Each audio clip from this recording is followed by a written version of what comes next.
Hola, soy el pastor Vladi y esto es el estudio del Evangelio según Marcos.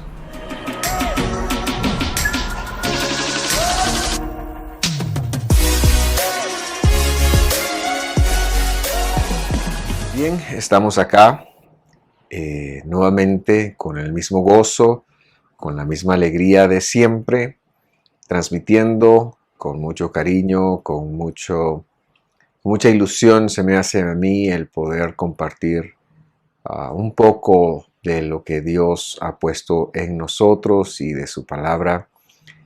Y bueno, llegamos acá estudiando primero que nada Gálatas, hemos estudiado las citas del Señor y tenemos varios listados de reproducción en nuestro canal de youtube.com/visión de Femisco, y yo le invito a que se dé una pasadita por ahí porque muy importante sería que usted los viera. Como siempre, también queriendo decirles que nuestro enfoque es tratar de ver el Nuevo Testamento, lo que se conoce en el Nuevo Testamento o Evangelio, con un ojo hebreo, como fue escrita y revelada y dada la revelación, así como Pedro, así como Pablo, y cada uno de los escritores también lo vieron.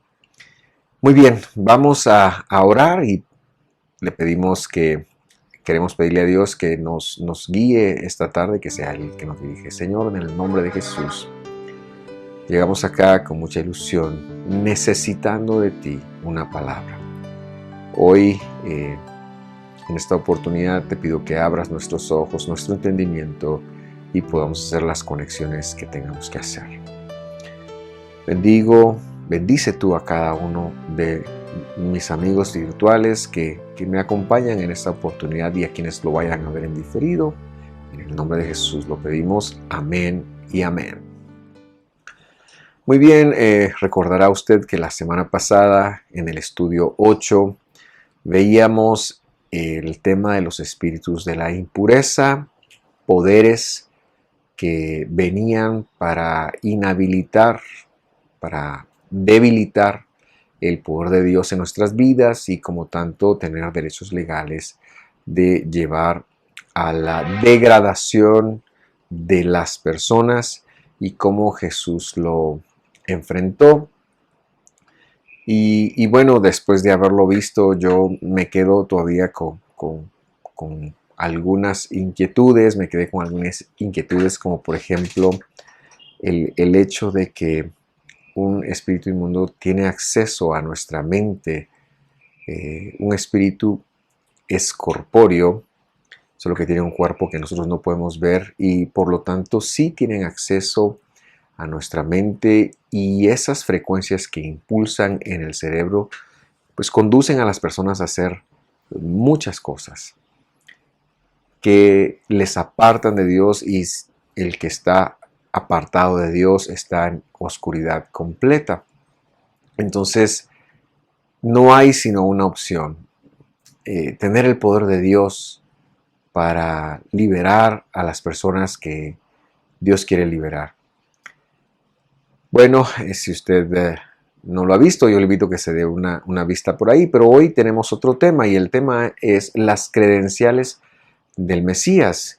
Y vamos a empezar en el versículo 38 el día de hoy, a pesar de que a mí me gusta hacer una lectura consecutiva, ¿verdad? Y habíamos dejado la lectura en el versículo 28, pues hoy vamos a empezar con el 38 y luego ya regresaremos. Pero quiero empezar ahí porque me da la pauta para llamar a este estudio las credenciales del Mesías. Acompáñenme. Marcos 1:38 dice: Jesús les respondió: vamos a otro lugar, a los pueblos vecinos, para que yo predique ahí también, porque para eso he venido.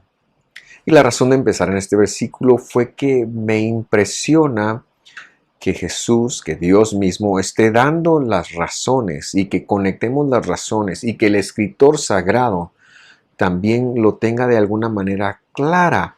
Él está probando al no empezar con genealogías, al no empezar con la niñez del Señor, que probablemente él lo sabía, pero él tiene un fin en mente y es probarnos a los lectores, que lo leeríamos incluso 21 siglos después, que Jesús es Dios, la divinidad del Mesías. Y esa es la óptica con la cual nosotros queremos leer la Escritura, y por eso vemos que también el Señor él operó mayormente en dos lugares. Por supuesto que vemos que tiene un par de pasos por Samaria, alguna expedición al norte fuera de Israel, a Tiro o a Sidón, pero específicamente él trabajó más en el sur, en Jerusalén, en Judea, y en el norte, en Galilea. En Judea lo vemos teniendo más discusiones de carácter teológico con sus discípulos, con algunos maestros de Israel, algunos fariseos, algunos saduceos y hasta herodianos.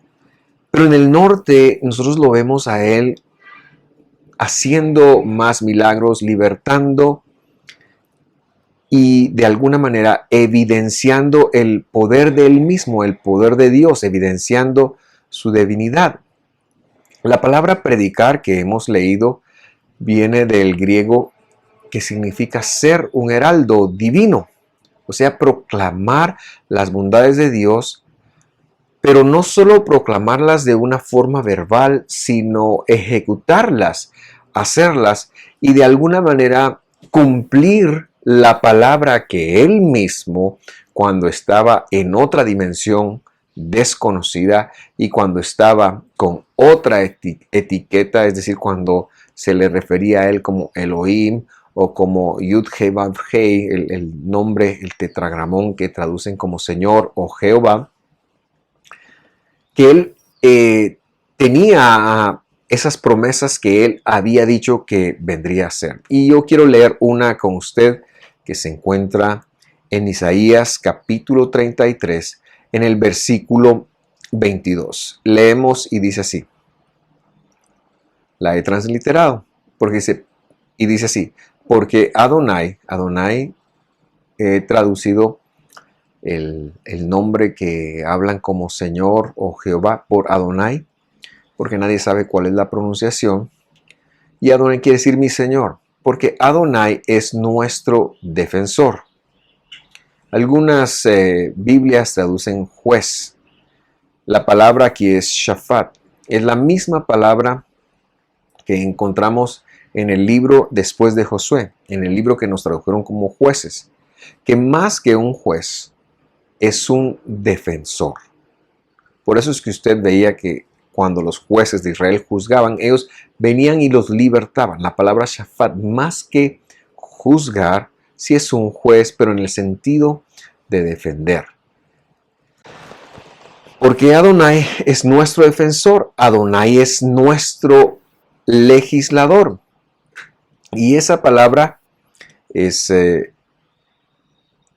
la palabra que nos hace entender que Él ha establecido unas promesas, que las ha entregado, y estas promesas no van a cambiar nunca. Él es el que ha sido la fuente de estas promesas. Adonai, Jesús, nuestro Dios.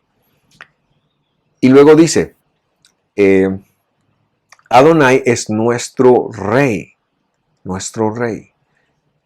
Pero la frase a la que quería llegar es la que dice la última parte del versículo 32, en donde dice, Él mismo nos salvará.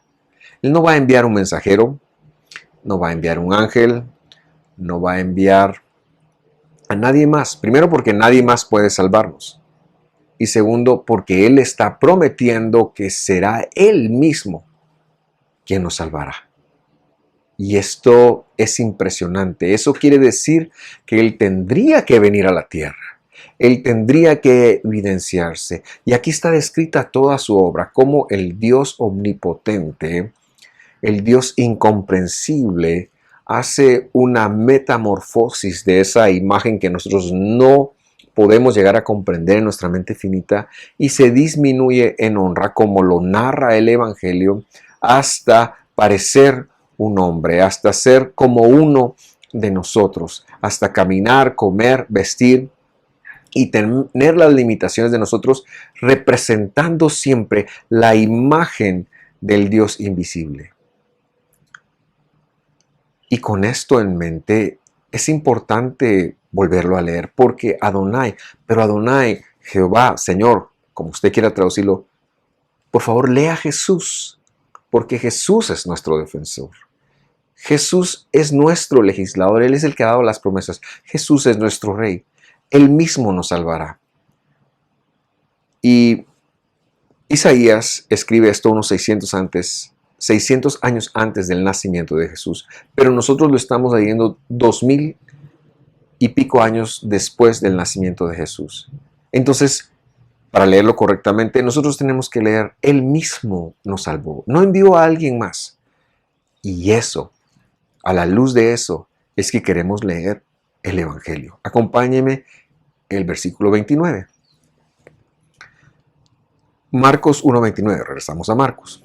Inmediatamente después de haber salido de la sinagoga, recordará usted que ahí en la sinagoga es donde él realiza la libertad, la liberación o echa fuera el espíritu, el poder de la impureza. Dice que fueron a casa de Simón y Andrés, con Jacob y con Juan. El marco teórico, el marco donde ellos están, perdón, no teórico, sino donde ellos se encuentran en ese momento es Capernaum, Cafarnaum en hebreo. Dice, la suegra de Simón estaba en cama con fiebre. Y enseguida hablaron a Jesús de ella. Qué gente más inteligentes. Me llama la atención que le hablaron a Jesús de ella. Eso quiere decir orar. Y eso es lo que es el papel nuestro con respecto de las demás personas. Nosotros tenemos que hablarle a Jesús de las demás personas. Eso es lo que se conocería como intercesión u oración. Versículo 31. Dice, y él se le acercó y tomándola de la mano, la levantó. Por alguna razón que yo desconozco, el Señor solo le tomó de la mano, no lo hizo como otras veces, sino que en su sabiduría, en su inteligencia, Él la levanta y cuando Él la levanta, el versículo dice que la fiebre se fue y les dejó. Y ella, dice, les servía. Me impresiona entonces cómo Él sin hablar, sin decir nada, solo la impulsa. Y yo quiero decirte que este es el corazón de nuestro Dios. No necesitaba un modelo. Si lo usó a veces, si a veces echó lodo, si a veces escupió, si a veces hizo otras cosas, no es para que nosotros andemos copiando la forma, sino es para que entendamos la función de Él. En esta oportunidad solo se le acercó, la levantó y la mujer pudo seguir el esfuerzo, la proyección del Maestro. Si Jesús te levanta, no importa cómo estés, ponte de pie. Vas a evidenciar su fidelidad en tu vida. Versículo 32. A la caída de la tarde, después de la puesta del sol, trajeron a Jesús todos los que estaban enfermos y los endemoniados. Y esto me llama a mí mucho la atención, porque el día en el que estamos hablando antes de la caída de la tarde es el día Shabbat, el día séptimo, el día sábado. Les recuerdo que en la Biblia el manejo de días es cuando anochece, ahí es que empieza el día. No a las 0 horas como es en nuestra cultura, sino cuando se ponía el sol, se terminaba un día y empezaba un día nuevo. Entonces termina el séptimo día y empieza el primer día de la semana. Estos galileos estaban acostumbrados a la forma farisaica, probablemente de Shammai, de la casa de Shammai, que era quien había dicho que en Shabbat era prohibido que fueran sanados. Ellos no buscaban la sanidad porque no querían romper la regla rabínica de Shabbat, pero Jesús está enseñando otra cosa, o él en su ministerio enseñó otra cosa. Sin embargo, aquí vemos cómo la influencia en el primer siglo, habían dos casas principales, la de Shammai, que era un poco más liberal y que en este tipo de cosas él sí lo permitía, pero la casa de Shammai, que era la otra gran escuela, decía no, si alguien se enferma en Shabbat y se muere, pues que se muera, es porque el Shabbat no se puede profanar. Y esta gente tenía esa lección. Ellos no se animaron a traerle los enfermos antes de eso, sino que esperaron hasta que se acabara el día de reposo, el día de cese, y le empiezan a traer los enfermos y los endemoniados. Dos tipos de personas traen los galileos estos. Ya hemos visto quiénes son los endemoniados, pero también el hecho de que aquí diga endemoniados y enfermos quiere decir que no todas las enfermedades, muchas probablemente, pero no todas las enfermedades son causadas por poderes de la impureza, por demonios, por espíritus impuros. Muchas de las enfermedades también pueden ser causadas por la propia corrupción, por el propio pecado que es inherente al ser humano. Y por eso es que el Evangelio hace una distinción aquí entre esas dos partes. Lo digo porque esto es importante, ya que hay algunos que le echan toda la culpa de todo a los espíritus de impureza o a Satanás, cuando a veces también es la corrupción, es el hecho de haber heredado un cuerpo que se desgasta, que se va desgastando, que pierde su vigor y que eventualmente regresará a la tierra del cual fue tomado, que nos enfermamos. Pero a Jesús esto no lo limitó a no hacer algo, sino por el contrario, Él tomó a los que estaban influidos por un espíritu impuro y a los que estaban enfermos y los tomó. Solo quería mencionar que la enfermedad no es otra cosa sino la evidencia de que vivimos en un cuerpo finito, en un cuerpo que por tener pecado tiene una fecha de caducidad y que hace que nosotros necesitemos un Salvador. ¿Verdad? Versículo 33. Toda la ciudad se había amontonado a la puerta. Imagínense, por favor, lo que está ocurriendo. Han escuchado que en la sinagoga él se levantó a enseñar y que tenía una forma distinta de libertar de espíritus impuros que los fariseos. Ya vimos eso la semana pasada. Él tenía una forma muy distinta, pero ahora con esa forma, él va a casa y ahora lo buscan y no solo le llevan a las personas que están afectadas por un espíritu de impureza, por un poder de impureza, sino que también le llevan a los enfermos de tal forma que la gente se empieza a amontonar afuera de la casa de Pedro. Versículo 34 dice, y sanó a muchos. No dice a todos, dice a muchos. Porque la sanidad es una decisión divina. Es una decisión divina. Dice, sanó a muchos que estaban enfermos de diversas enfermedades. Eso quiere decir que a él no hay una enfermedad que se le pueda enfrentar. Y luego dice que expulsó muchos demonios, pero no les dejaba hablar a los demonios porque ellos sabían quién era él. Y la pregunta con este último aspecto que me llama la atención también es ¿por qué él no dejó hablar a estos poderes?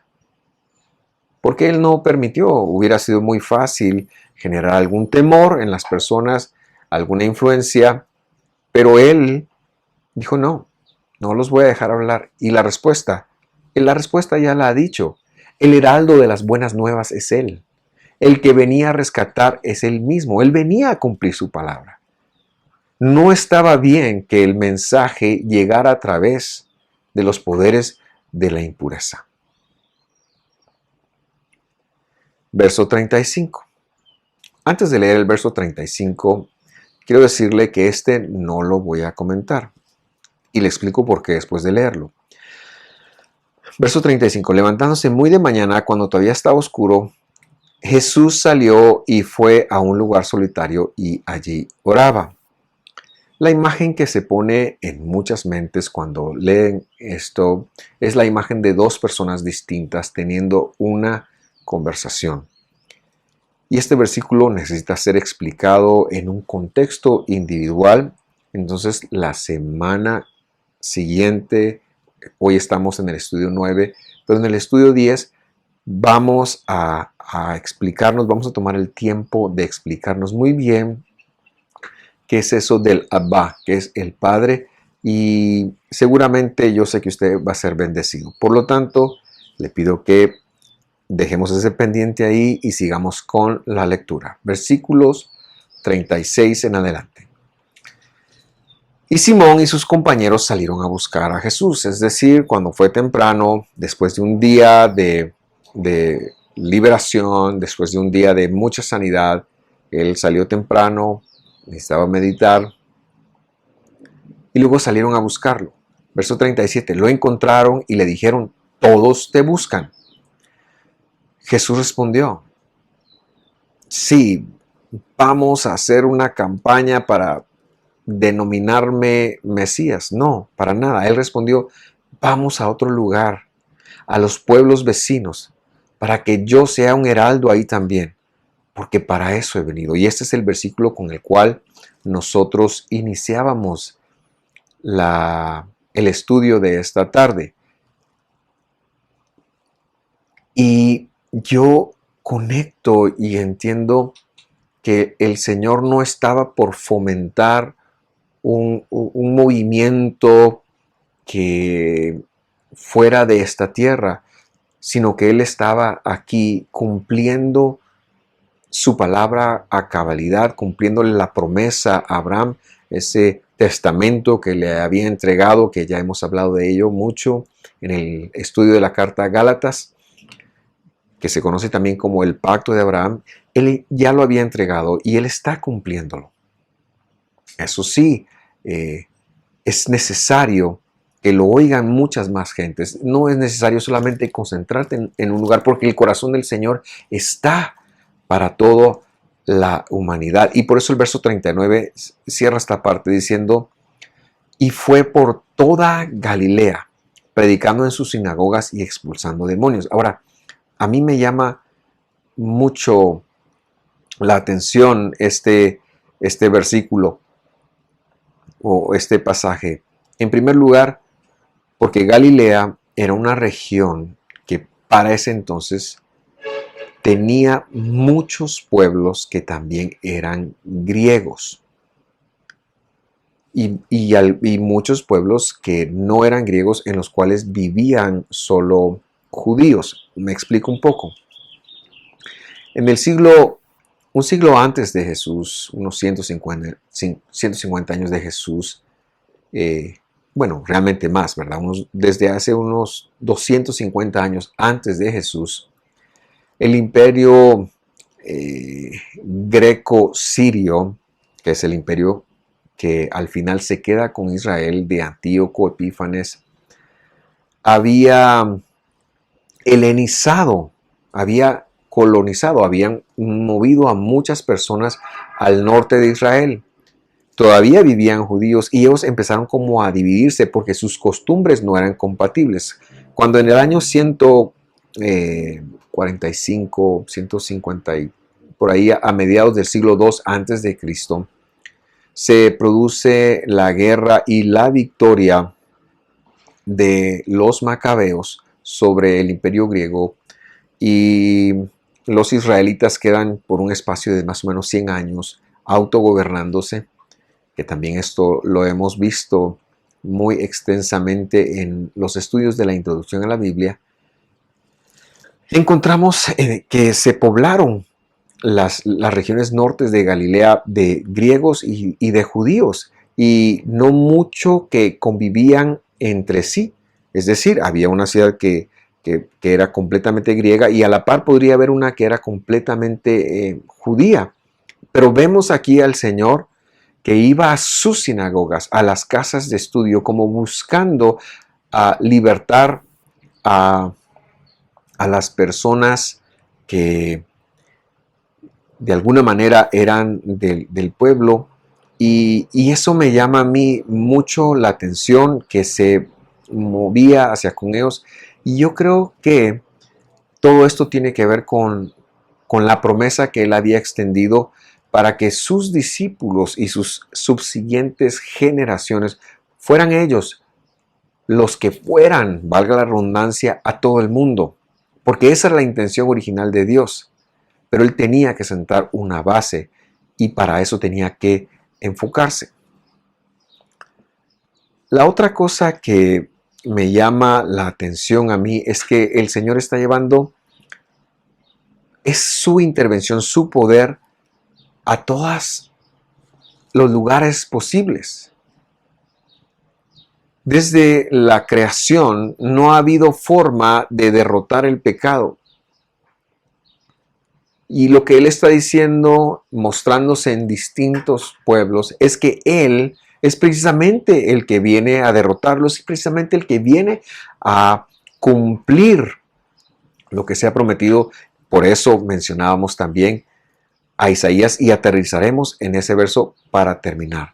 A Marcos, a él no le interesó la narrativa de su genealogía, de su niñez, como lo hemos mencionado, sino que él quería establecer para qué había venido y quién había venido.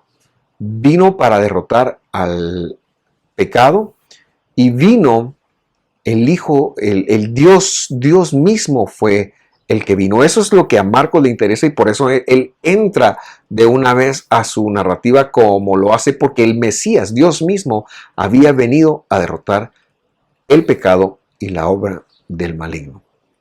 Leamos un poquito más. Ya vamos a aterrizar esta enseñanza. Dice el verso 40. Y un leproso vino rogando a Jesús, y arrodillándose le dijo: si quieres puedes limpiarme. Qué maravilloso versículo. Necesitamos explicarlo. En primer lugar, la lepra a la que se refiere en la Biblia no es la lepra que conocemos hoy en día. La lepra conocida hoy en día es una bacteria que genera una complicación, pero la lepra de ese entonces es lo que en la escritura se denomina tzaraat,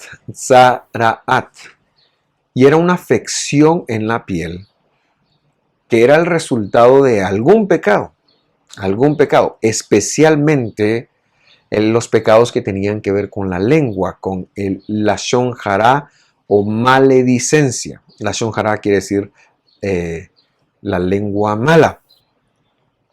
Y un ejemplo de esto es Miriam, la hermana de Moisés y Aarón, en Números 12. Cuando ella habla mal de su hermano, Aarón participa. Recordará usted que estaba blanca, dice, como la nieve. No es la lepra afección por una bacteria que no tiene cura. No, esto es otra cosa. Esto es un tema que ha sido legislado y que la Biblia lo ha hablado, y que por alguna razón estaba de pie en tiempos de Jesús, y desde el desierto había estado. Encontramos a algunas personas que les ha afectado, incluso encontramos a un no israelita en el libro de Reyes. Encontramos a Naamán, que también sufrió de esta afección, pero que la intención de Dios era rescatarlo, y por eso él la vivió. Pero si usted quiere tener un poquito más de información de esta afección tzaraat, que no es lepra, es una afección en la piel, la Biblia lo ha enseñado mucho en el capítulo 13 y 14, cómo detectarlas, qué había que hacer con ellas. Y yo lo quería mencionar en función de que no es la afección que se conoce, para que lo diferenciemos. De alguna manera, esta zara'at o afección a la piel que se habla aquí, quizás ya no esté tan efectiva en nosotros, o quizás se manifieste de otra manera. No lo sé. Lo que sí sé es que la maledicencia tiene consecuencias terribles. Ahora, me impresiona que este hombre le dice a Jesús: si tú quieres. Y en el griego eso quiere decir si tú lo determinas. Él está reconociendo en dónde está el poder. Porque esta afección duraba un tiempo, no lo tenían todo el tiempo, sino que cada 2 semanas había que hacer una revisión. El sacerdote tenía que hacer una revisión para ver si ya se había ido. Entonces era algo que iba, venía. Repito, no sé cómo, sino que esto es algo de la soberanía de Dios. Pero lo que este hombre está diciendo es: si tú lo determinas. Él está reconociendo la divinidad de Jesús. Si tú lo determinas, me puedes limpiar. Seguramente Él está siendo visitado con revelación de las credenciales del Mesías. Querido amigo virtual, debemos de aspirar la revelación de Jesús. Debemos de aspirar a tener más y más el conocimiento de quién Él es, porque en la medida que tengamos eso, nuestra vida tendrá un avance significativo. En tercer punto, también decir que el resultado de esto era una apartarse de la comunidad, porque era un factor de impureza, como lo hemos explicado con respecto a los espíritus inmundos, que producía esto, y como los hay de otras maneras. Versículo 41. Movido a compasión. La forma de operar de Dios es la compasión. Literalmente dice que se le movieron sus entrañas. La parte más profunda de Dios mismo se conmovió. Ese es el amor de nuestro Dios y su forma de operar. La respuesta: Jesús lo tocó. Extendiendo Jesús la mano, lo tocó. Estaba terminantemente prohibido que cualquier persona sin esta afección tocara a una persona, porque quedaba impuro, y entonces tenía que seguir un procedimiento que está establecido en Levítico para purificarse, a menos que ese fuera Dios y lo sanara, y que al tocarlo, en lugar de impurificarse, la pureza de este ser iba a trasladarla a la persona. Y esto es muy importante, porque también nos dice algo. Ningún otro ser humano, ¿verdad? O lo digo así, ningún otro ser que hubiera tocado a este personaje lo hubiera limpiado. Al contrario, hubiera recibido la impureza de esta persona. Porque eso es lo que está legislado en la Torá del Señor. Pero este personaje, Jesús, es Dios. Y lo que hace funciona a la inversa. Cuando Él lo toca, Él, que Él es el Padre de la pureza, corta la impureza a este hombre y le hace un milagro de purificación inmediata que debería de haberse registrado por lo menos 7 días, según lo había ordenado Moisés. Y por eso le dice: quiero, sé limpio. Al instante la lepra lo dejó y quedó limpio, quedó limpio. Él vino a deshacer las obras del mal. Él vino incluso a acabar con las impurezas, que no necesariamente son pecados. Las impurezas o las cosas que nos deshabilitan de la comunión con Dios están descritas en la Escritura. Nos vuelven no aptos. Están escritas en la Escritura. Él vino para quitar todo impedimento, para que nosotros podamos tener acceso a Dios. Él vino a deshacer las obras del mal. Versículo 43. Entonces Jesús lo despidió enseguida, amonestándole severamente. Mire eso. Mira, le dijo, no le digas a nadie, sino ve, muéstrate al sacerdote y ofrece por tu limpieza lo que Moisés ordenó para testimonio de ellos. ¿Está Jesús de alguna manera quebrantando lo que Moisés dice? No, lo está enviando a hacer lo que Moisés dice, porque Jesús es el que ha dado la Torá. Él mismo está pidiendo que se siga el procedimiento que él creó. ¿Y cuál es ese procedimiento? Bueno, este hombre tenía que ofrecer una ofrenda, tenía que presentar una ofrenda, eso está legislado. Luego al tercer día y al séptimo día tenía que hacer una especie de un tevilá, ¿se acordará usted de eso? Una especie de bautismo, pero era para testimonio a ellos. ¿De qué cosa?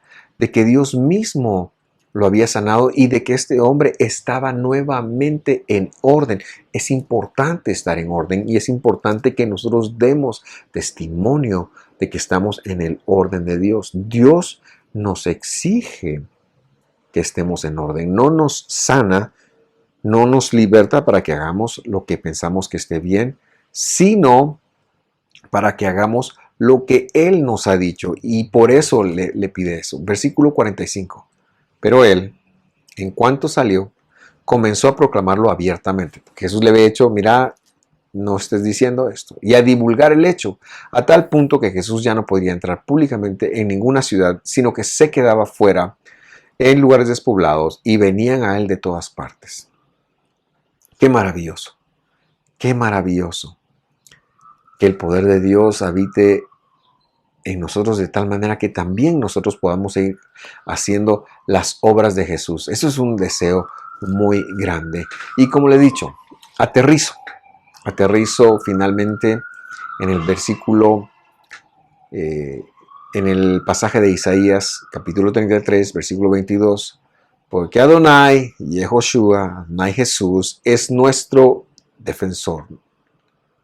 Él es el que nos defiende. Adonai Yehoshua, Adonai Jesús, mi Señor Jesús, es nuestro legislador, el que nos ha dado todas las promesas y las vino a validar. Adonai Yehoshua, Adonai, el Señor Jesús, es nuestro Rey. Es nuestro Rey. Es nuestro Rey. En la medida que aprendamos a verlo como Rey, en esa medida podremos sanar todas las demás relaciones. Es la forma correcta de verlo. Y luego dice, Él mismo nos salvará. Adonai Jesús, Adonai Yehoshua, Él vino, Él nos salvó. En Él estamos seguros, en Él estamos confiados. Y por eso sabemos que cada una de sus promesas se ha cumplido y las que todavía no, se cumplirán. Muchas gracias por estar con nosotros. Quiero cerrar con una oración en esta oportunidad. Señor Jesús, yo quiero presentarte las necesidades de cada persona que está viendo en este momento, que tú puedas tocar sus vidas, sanar las enfermedades, libertar de la opresión de aún de fuerzas espirituales y limpiarnos de toda impureza, de cualquier cosa que vuelva a nuestras vidas no aptas para tener relación contigo. Porque si nosotros no tenemos relación contigo, tu luz no puede entrar. Y por eso es que el estado nuestro se degrada. Por eso es que la condición humana se degrada. Pero Señor, aquí estamos, sabiendo que en tu luz veremos la sanidad, veremos la libertad, veremos la respuesta para nuestras necesidades. Y esa es mi oración por cada una de las personas que en esta oportunidad nos sintonizan. Gracias, Señor. Bendito seas tú. A ti toda la gloria por los siglos de los siglos. Amén y amén. Muy bien, gracias por sintonizarnos. Estamos despedidos y nos vemos en una próxima.